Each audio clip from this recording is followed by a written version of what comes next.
Bonjour tout le monde et bienvenue à une autre mise à jour sur les marchés Louis Bourg. Je suis ici avec Daniel Robichaud, gestionnaire de portefeuille pour nos mandats américains internationaux. Alors Daniel, ça va bien aujourd'hui? Oui, Good.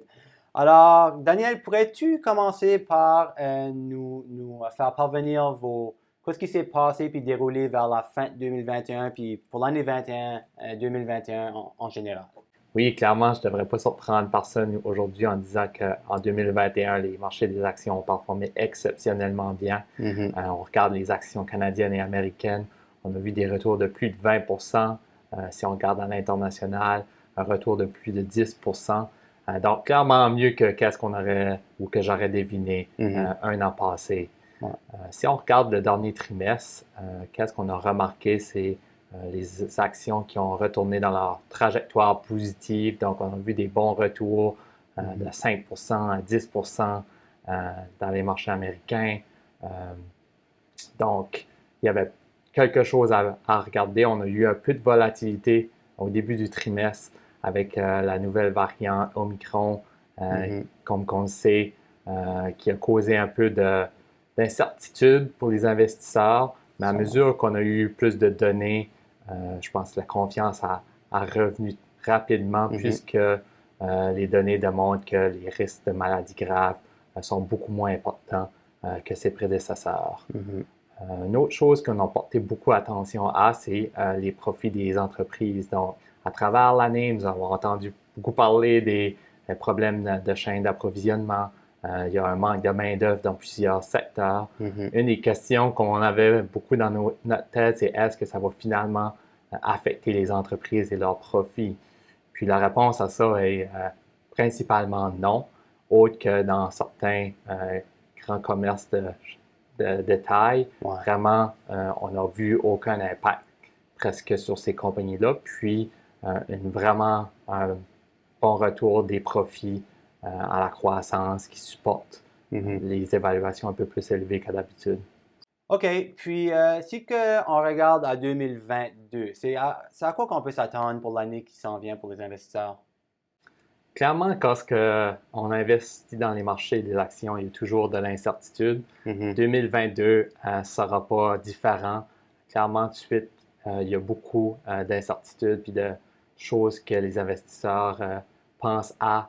Donc, on pense aux chaînes d'approvisionnement, Mhm. la main-d'œuvre, les évaluations un peu plus élevées. Mhm. Mais aussi, maintenant, on peut ajouter à ça la Chine qui semble ralentir. Puis aussi, une des plus grosses différences, c'est le message des banques centrales qui vont resserrer leur politique monétaire. C'est ça. Puis, selon nous, cela est la plus grosse différence relative à l'année dernière. Donc, on pense que le resserrement des politiques monétaires devrait donner à beaucoup plus de volatilité dans les marchés. Puis, Mhm. c'est ça qu'on a expérimenté jusqu'à date en janvier. Mhm. Euh, En termes de positionnement, on est souvent balancé, mais je dirais que c'est le moment où on est plus neutre envers les actions. Donc, on recommande en général de rester plus neutre relatif à votre politique d'investissement. Mhm. Euh, on a une petite préférence pour les actions canadiennes en OK. général.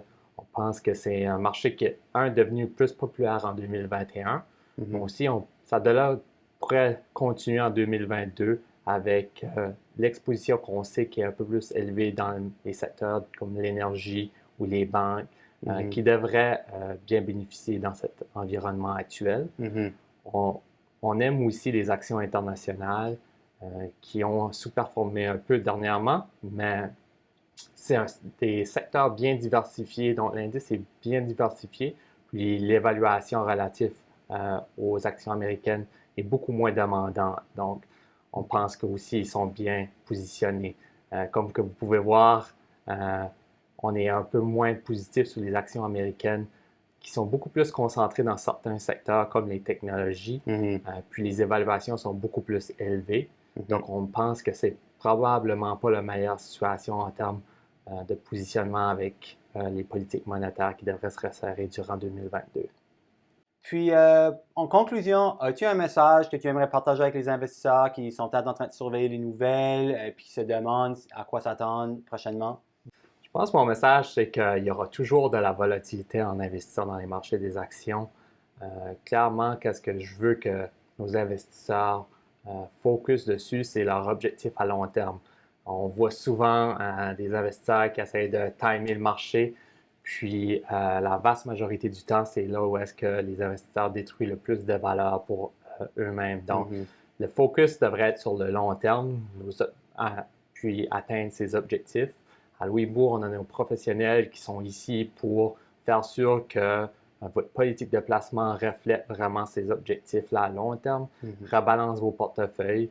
Nos fonds sont bien diversifiés à travers chaque secteur. On est discipliné, puis on pense qu'à long terme, vous allez être gagnant dans cette stratégie. OK, ben merci beaucoup pour ton temps, Daniel. C'est grandement apprécié. À la prochaine.